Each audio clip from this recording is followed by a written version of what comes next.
जय हो मेरे सभी दोस्तों को, राधे राधे, जय श्री कृष्णा, जय बिहारी जी की।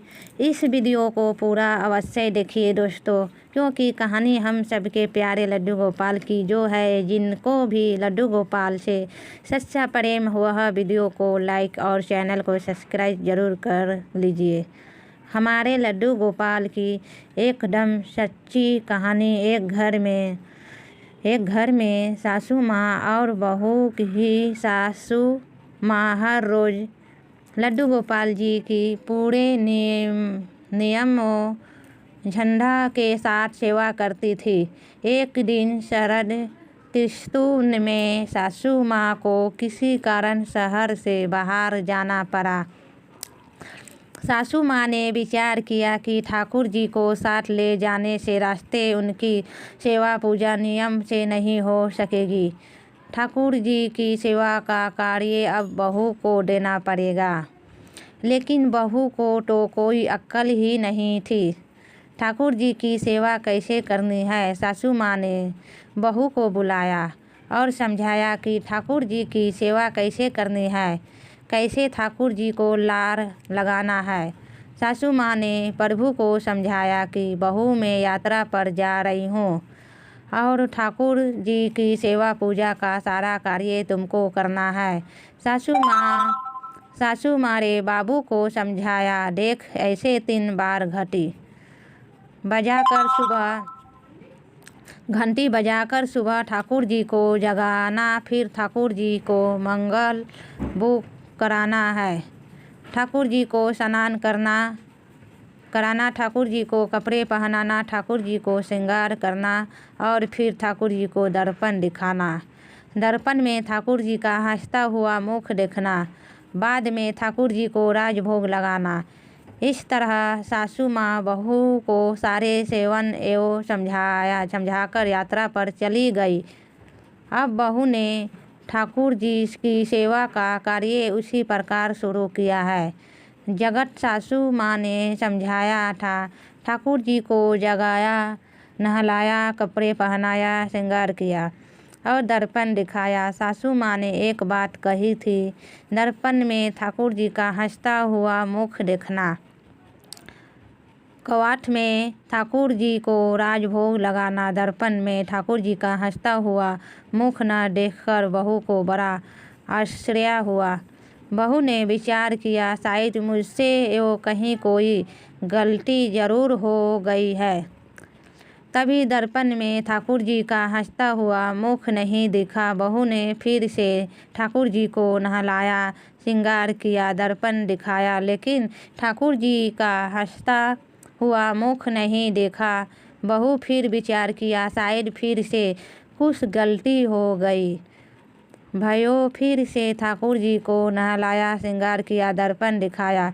जब ठाकुर जी का हंसता हुआ मुख नहीं दिखा, बहू ने फिर से विचार किया कि ठाकुर जी वह सब कुछ कर रहे हो, वही निधन हंसते क्यों नहीं है।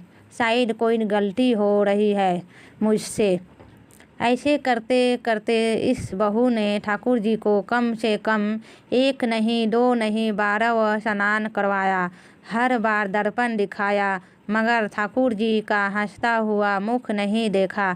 मैं बहू परेशान हो गई। बहू बोली, अब क्या जान लोगे, हंसते क्यों नहीं, घर में और भी काम है, तुम्हारी हंसी इस चक्कर में सब काम पड़ा है।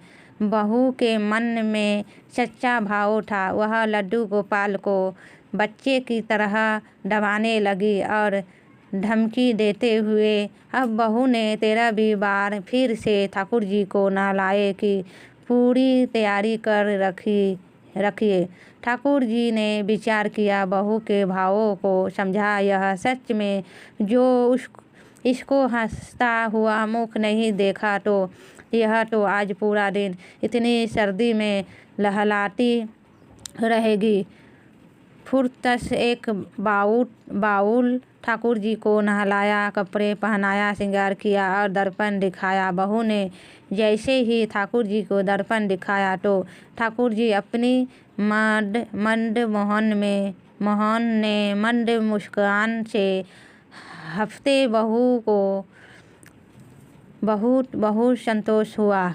उस पानी ने पुछ जिले में से वादियाँ निकाल कर ली। अब यह रोज का नियम बन गया था कि जिस रोज हंसते सेवा करते करते तो ऐसा हो गया कि बहू जब भी ठाकुर जी कमरे में जाती, बहू को देखकर ठाकुर जी स्वयं अपने महकने लगते। कुछ समय बाद सासू माँ वापस आई। सासू माँ ने ठाकुर जी से कहा कि हे प्रभु, क्षमा करना, अगर बहू से आपकी सेवा में कोई कमी रही गई हो तो अब मैं आ गई हूँ।